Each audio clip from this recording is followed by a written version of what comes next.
I am pleased to welcome our next feature, which is to help spread awareness around the support available for debt. This feature is in collaboration with PLUSS Positive People and Christians Against Poverty.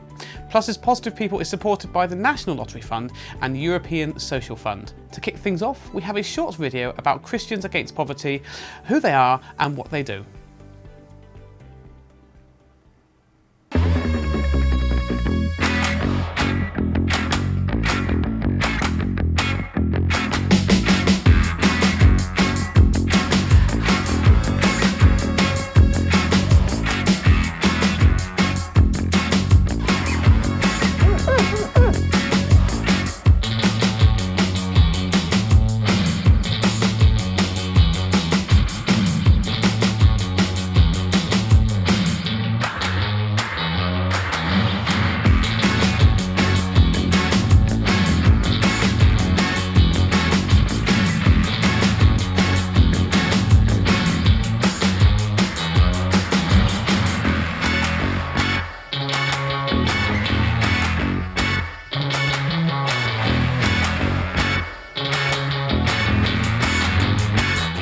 Totally debt free. Yeah!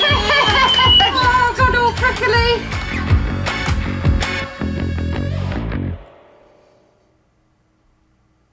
What an amazing, lovely and upbeat video that is. I'm pleased now to be joined by Alison Joan, who is Debt Centre Manager at Christians Against Poverty. Hi Alison, how are you? Hi. I'm very well, thank you. Lovely. It's lovely to have you on the show. We just saw that lovely video about Christians Against Poverty. Really lovely. Can you tell us a little bit more about the work that you do? Okay, yes. Well, Christians Against Poverty was set up 25 years ago by a chap called John Kirby, who found himself in debt. And he was able to sort his finances out, but thought, other people perhaps need more help. Because he came from that sort of background. So he was more able. So he said, I think I want to help people. And he was, he set up in his back bedroom, the first debt centre. And it now goes across the country in UK and actually internationally. We do debt work just like a lot of other charities, but we offer more support. So we will visit people in their own homes. We will help them get the paperwork that they need, help them phone up the various agencies or creditors so that it's a little bit easier to get that paperwork, because usually we find that the people we work with don't just have debt. There's a lot of other things that they struggle with as well. See, this actually really does hit home, because for a number of years I've dealt with my mum's finances and my dad's when he was around, and I found a lot of the times the things that were really getting to people was not knowing who to call, like you said, the paperwork, the red tape, and it's quite a lot, isn't it? There is a lot of it there to get through sometimes. Yeah, it sometimes feels like, I think it's a bit like going through treacle sometimes. So you make a phone call and then they say, actually, we can't talk to you about that. You have to phone this number. And you might go round in circles and until you get who you need. And the other day I was phoning someone about income support. I was on the phone for an hour and a half before I got to who I needed. It was a 3-minute call. Just please, can you send us a letter, please? And was sorted, but it took me an hour and a half. Fortunately, I was able to do other things as I was waiting. But it's very frustrating. And if you haven't got much credit, if you're financial difficulty, you really haven't got a lot of money to play around on your phone. You might not even have the credit. If you've got children around, how can you wait on the phone that long? It's so we offer a little bit more support, really. And I mean, there's a lot of people who get anxiety for going on the phone, and when a lot of the way you deal with a lot of these things is going on the phone, thankfully we are seeing other options available these days, but that's going to be a massive barrier, isn't it? It is. I think the other agencies are they provide a good service, but if you've got extra issues in your situation, then what we provide is somewhat different. Obviously, we're based in churches. We're funded by churches, and we only work through the church. But what we would say is we're not there just for people who go to church. We are there for anybody and of any background, ethnicity, etc., gender. We are there to help people on a one-to-one basis, and our aim is to come alongside and help them to get debt-free. I'll say often it's lots of issues that connected to that, to the issue of debt, and we can help to explain that to the creditors. I should say that I'm not a financial advisor myself. I'm actually, I'm an information collector, and I help, come alongside people. But we have a head office where all the financial advisors are, so they're like the experts. But I think the help we give is personal. I was with a lady this morning, and we made several phone calls, got some good information for her, despite, initially thinking, oh dear, this is really difficult. Actually managed to negotiate a lower payment for her, for her debt.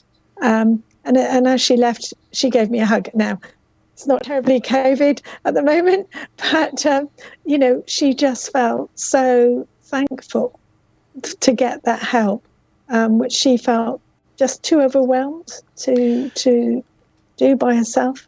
Absolutely. I think one big problem is when you're in that situation, you're already dealing with you're putting most of your energy into just dealing with the worry and the stress of it, that you don't have much energy left to maybe think logically about how to get out of it. But somebody coming in, it's not about them, and it's also a fresh perspective when you're looking at it from the outside, and that makes such a difference, doesn't it, in it being able to help somebody? Yes, it does. So obviously you talked a bit there about how there aren't, I can imagine it's commonly mistaken that there's those boundaries of who can be supported. It's lovely to see just how inclusive you are. So you've talked about it a bit more, but who is able to access the support? Are there any boundaries at all, or is it literally for anyone who needs it? We're not really able to help someone who's fully self-employed. If someone is working but also has a little bit of self-employment on the side. So like I had one lady who was working but was also an artist, so occasionally she sold paintings. So technically there was a self-employment section there, but it wasn't her full income, so we could help her. But if she had been totally self-employed, then that's rather too specialist for us. So apart from that, we can help anyone. That's absolutely lovely. Really fantastic to hear. So obviously, I can imagine you've got a lot of stories of who you've been able to help in different ways. Have you got any favourite stories of the people you've helped?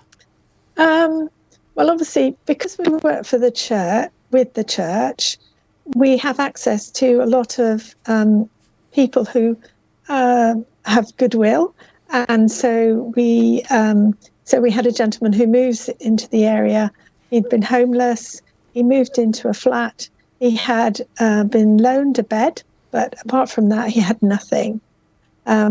We were able to provide him with a proper bed linen, curtains, carpet, some furniture. Some of it was, it was mostly secondhand, but some of it really nice. And he, I went back to see him after we delivered this stuff, and he was just so proud. He wanted to show me, what he'd made. He put the curtains up, put the bedding down, and it was nice bedding. Someone had given, I think it was a Sanderson print, sort of posh stuff, and it was just lovely. It really appreciated that. Another person, we were dealing with her debts, and I couldn't understand why she had 2 water bill debts, and it wasn't for her address. And it turned out that she was and this was an attachment to her benefits, but money was being deducted for a bill that was not hers. It was a previous accommodation that she'd lived in. and for some reason the people there hadn't given their names, so she was paying their bill. So it was lovely because we were able to eventually, after lots of phone calls, sort that out, and she got a rebate of money, which it was really nice. She was able to decorate her house with it, so it's really, really lovely. That's fantastic. I must admit, I've heard more than one story about that kind of thing happening. A previous house, a previous address, still charging, the where the tenants have moved to, and it causes a lot of stress. I've seen firsthand the stress it can cause. But again, for people who are helping coming in from the outside, we know we can just come in, have a conversation with the person at the end of the phone without the person you're helping having to stress or worry, and it's so much help for people. So how can people get in touch to find out more? Okay, so there's they can phone. So obviously I'm based in Cornwall, and there's lots of centres in Cornwall, but there's a national number. And she says, struggling around for it. Hold on a minute. I know that feeling. Don't worry. I'm often thinking, I've lost a phone number here. Yes, I am terribly. So I've failed because it's actually, it's our, what do you call it? It's the call centre now. So just hold on a minute. Not a problem. You do you. Honestly, the only reason I remember our contact details is because it goes into my head in my sleep. Completely destroyed the TV. So it's 0800 328 006. So it's 0800 328 006. And that's a national. What happens is you phone that number and you say where you live, and they will say, yes, we've got someone who covers that area, and you get an appointment. They just take a few details, and then the debt centre would contact you, and so they might give you, they'd arrange to see you and check that there wasn't anything you needed before your appointment. Alternatively, some debt centres, you can contact them direct if you're in the area, and you'll see a sign out, and then you might just go in. If you see a sign, go in and find out if someone can talk to you, and they can just explain it and support you to make that call to get your appointment. That's fantastic. Now, one last little thing. I can imagine there's a lot of people out there who need this help, are considering it, or maybe not thinking about it, but watching this and then thinking, well, maybe. I can imagine there's a stigma or a worry that would hold people back. What would you say to those people? Just some final thoughts.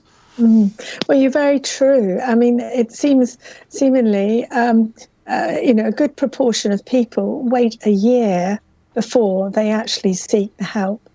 And what I would say is, please seek the help as soon as you can, because the sooner that you get the help and you can get sorted and be on the right path, and also CAP can help you with other things. So we have budgeting courses, we have a job club, we have life skills. So there are other things that we can help you with as well. So even if you're thinking, I can't budget, I need help, but I'm not in terrible debt, then please give us a ring and find out if there's something in your area that we can help you with. Absolutely lovely, Alison. Thank you so much for joining us today. It's okay. It's been a pleasure to chat to you. I hope we can talk to you again soon. Okay, thank you very much. Thank you. Thank you. God bless. Bye. We're now pleased to share a budgeting workshop by Alison's colleague Glyn Lumley, who is Job Club Manager at Christians Against Poverty.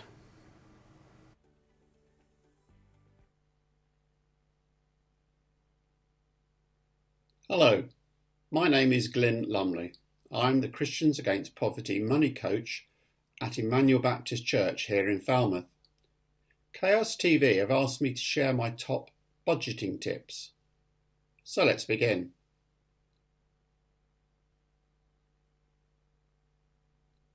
Number 1, have a budget.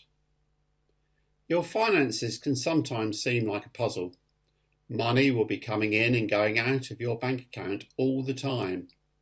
But until you write it all down, it'll be difficult to have a clear picture of what's going on. This can cause worry. The key to getting in control and staying that way is to build a budget that balances. If you take the time to build a budget and then stick to it, it will give you an incredible amount of freedom. You will know what is coming in and when, where it's being spent, and how much you will need to save for the future. You will be able to deal with any debt you have and get on top of your finances generally.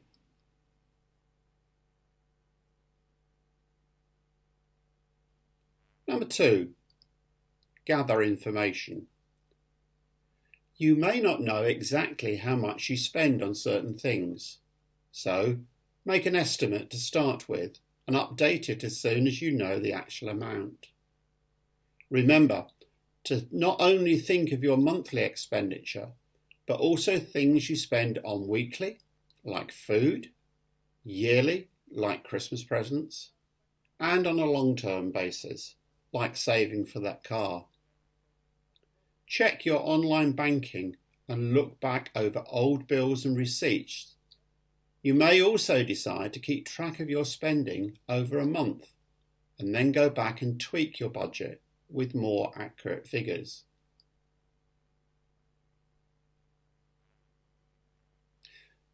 Number 3, remember 4.3. When you're working out a budget, 5-week months can cause a problem. They happen because a calendar month is not exactly 4 weeks long. If you receive income that's based on a weekly amount and paid every 4 weeks, like the state pension, you will need to multiply the weekly amount by 4.3. So, for example, £100 per week pension goes into your budget at £430 rather than £400.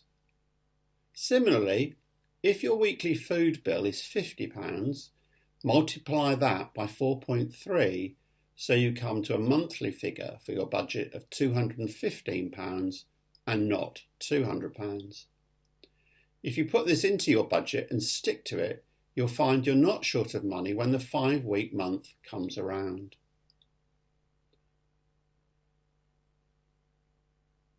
Number 4, keep up to date. Start your budget by listing your income to see how much is coming in. Then list your expenditure, work out how much is going out. See if it balances. If it doesn't, don't worry. Your budget will always be work in progress. Things are always changing. Income goes up, taxes go up. You find a cheaper mobile phone contract. Keep a close eye on things every few months and update your budget when circumstances change. You can use pen and paper to work out your budget, but it will be hard to keep it up to date. Using a computer spreadsheet would be better so you can easily change the figures. Many online banking apps now offer a budget option, but keep your eye on how they allocate your expenditure. On the Cap Money course, delegates get access to an online budget tool that's easy to use and update. Now we're going to look at a few tips as to what to do if your budget doesn't balance.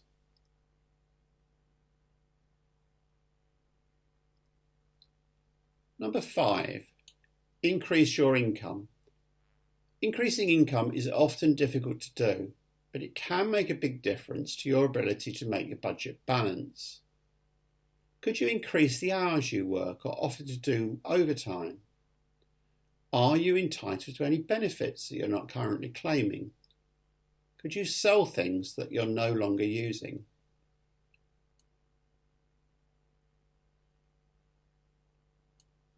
Number 6, cut costs, do it cheaper. An easy place to start is to look at your existing expenses and see whether you can do the same thing, but cheaper. A great way to cut one type of cost is to use price comparison websites to see if you can get a better deal with your utility bills or mobile phone contracts. How about haggling over how much you're paying for your TV package? Also, I'm a great fan of the moneysavingexpert.com website. Go there and sign up for their weekly email that shows how you can get cheaper deals on lots of things. When you're in the supermarket, buy cheaper versions of the same product. You might not notice the difference in the taste, but you will notice the savings.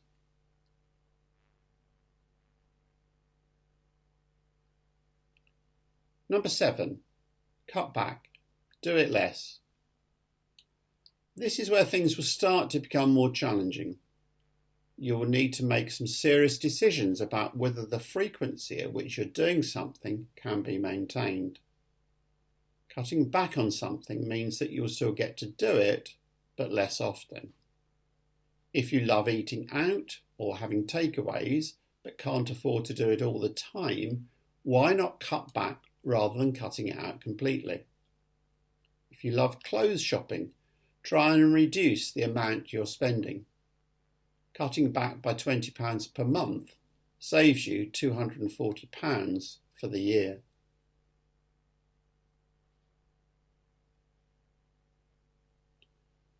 Number 8, cut out. Don't do it. The biggest saving you can make in your budget is when you find things to cut out completely. It might be a really tough decision to make, or you might find it relatively easy if you discover you're spending money on things you're not even using. What about that gym membership or that magazine subscription you're not using anymore?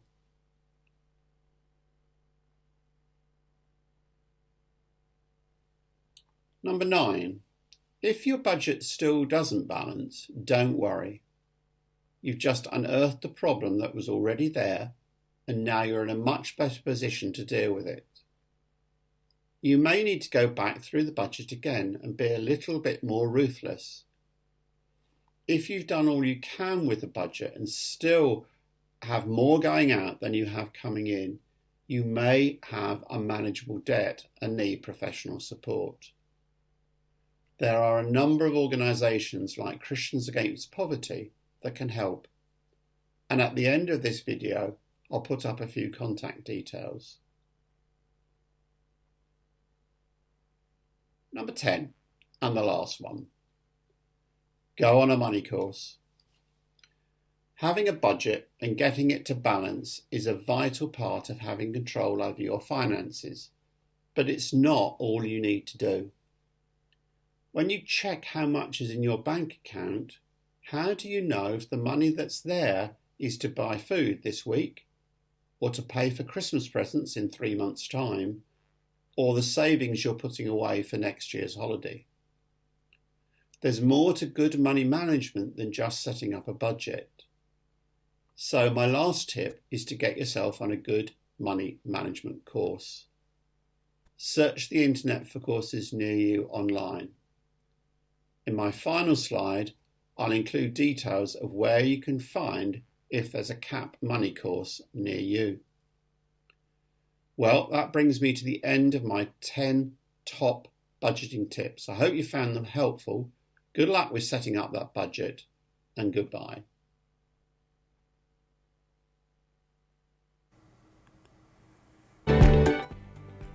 Absolutely brilliant tips there. Thank you very much to Alison Jones and Glyn Lumley from Christians Against Poverty for joining us today. Thank you to PLUSS Positive People for partnering with for the feature. If you'd like to find out more anything about what you've heard today, reach out to us and we will gladly put you in touch.